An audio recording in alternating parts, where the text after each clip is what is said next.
What's up, folks? It's Kevin. Huge news for the mortgage industry. In my most recent video, I talked about how investors are buying up a ton of properties by paying cash, ultimately outbidding first-time home buyers or owner-occupants who are submitting offers. Once they purchase that property, they turn around and do a cash-out refinance. So they pull all the cash out of that property and they finance it for 3% fixed rate over a 30-year term. They then will get a renter, put him in the property to ultimately pay for that mortgage, so they then can open up that cash flow and go and buy the next one. And they're doing this time after time after time, which has made it very difficult and very competitive for a first-time home buyer to get their offer accepted. Well, that might have changed. Fannie Mae, who is a government institution that buys mortgage-backed securities in the secondary market, announced that as of April 1st, 2021, they are no longer going to be purchasing mortgage-backed securities where the portfolio has more than 7% non-owner occupied mortgage loans. In layman's terms, let's say that you as a buyer went to your bank to apply for a loan, you found a property, you purchased it, and that bank originated a loan. Let's say that they bundled that together with hundreds of other individuals who applied and purchased a home. They would call that a portfolio. Well, the bank would then sell that said portfolio to a financial institution on the secondary market, such as Fannie Mae. And what Fannie Mae does is they alleviate that bank from that financial responsibility and allow them to then take more applications and ultimately originate more loans. Imagine if you were Bank of Kevin M, and you had a credit line that would allow you to originate up to 100 loans at a time. Once you met that cap, you would then have to pay down that credit line in order to utilize it again.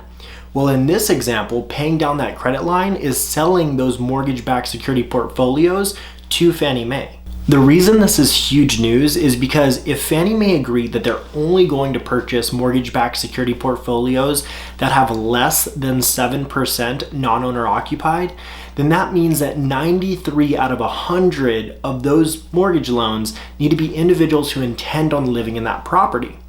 So what will banks do to ensure that they're not getting so many of these investor loan applications? Nothing is for certain until we actually see it happening, but it's likely that they're going to increase interest rates or they're going to increase the fees that are charged for originating those types of loans, which ultimately is going to discourage investors from applying for that loan in the first place. And as you think about it, as a byproduct of limiting the amount of investors that are in the market, it's going to free up opportunity for buyers like you and me trying to get their offers accepted. This doesn't come without burning a specific type of buyer though. Let's say that you aren't necessarily an investor where you're buying several properties year after year after year, but you own your primary residence where you live and you're looking to purchase a second property that maybe is a vacation rental or maybe a long-term rental that you just plan on putting a renter in and making a little bit of cash flow month after month after month. Well, unfortunately, banks are going to call that a non-owner occupied loan, and they're going to group you together with those investors. So unfortunately, you're going to fall victim to having to take on a higher interest rate and ultimately having to take on a higher monthly payment, which may not make financial sense to you in the long term when you're looking to put a renter in it.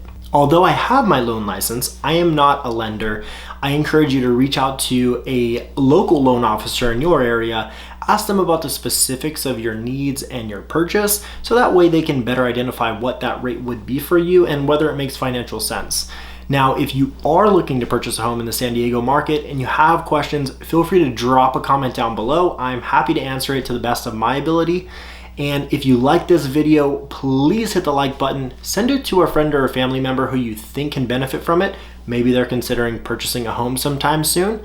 And lastly, don't forget to subscribe to my channel as I'll keep you updated with any changes happening in the market. I will see you in the next video.